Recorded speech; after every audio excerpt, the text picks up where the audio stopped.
क्रीडावृत्त जागतिक para athletics स्पर्धेत भारताच्या रिंकू आणि सुंदर सिंग गुर्जर यांनी काल भालाफेक स्पर्धेत सुवर्ण आणि रौप्य पदकांची कमाई केली।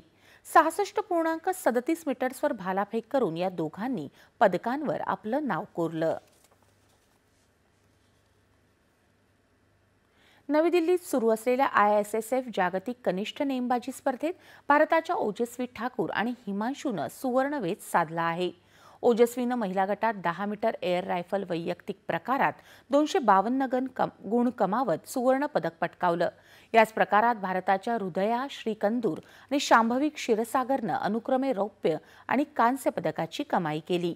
पुरुष गटात हिमांशूनं 10 मीटर एअर रायफल वैयक्तिक प्रकारात 250 गुण कमावत सुवर्ण पदक पटकावलं।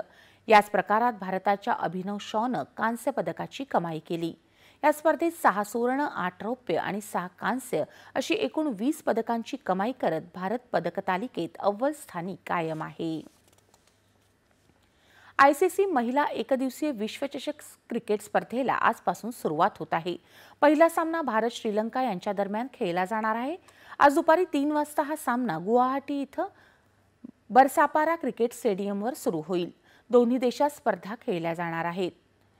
यात ऑस्ट्रेलिया, इंग्लंड, भारत, न्यूझीलंड, दक्षिण आफ्रिका, श्रीलंका, बांगलादेश आणि पाकिस्तान या 8 संघांचा समावेश आहे।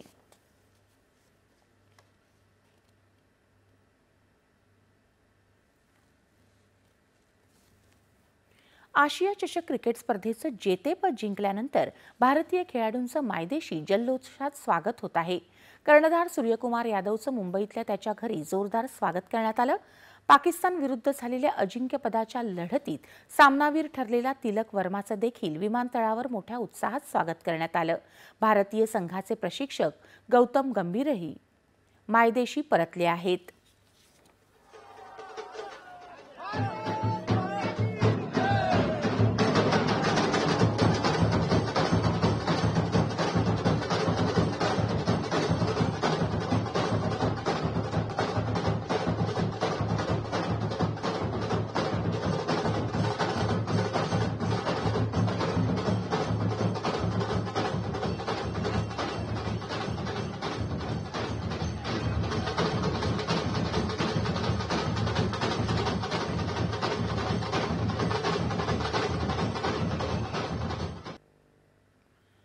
अहिल्यानगर जिल्ह्यात पुरात